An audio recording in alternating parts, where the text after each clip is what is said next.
To set up Stripe payment gateway, log in on admin panel, click settings, apps, and scroll down to Stripe public keys and enter Stripe public key and secret key and hit save settings. You can first add test keys to test payment gateway, and then you can add the live keys for live payments. And to test the payment gateway, log in as customer, visit the event page and check out. So we are doing this test payment first. So let's select ticket quantity, enter attendees detail and select card, Stripe card payment option, enter the test card details and click checkout. So the payment is processing.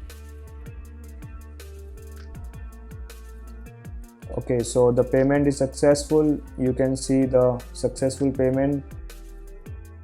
We hope you found this video informative. In the next video, we will be covering how to automate organizer payouts via Stripe direct payment option. Thank you. Stay tuned.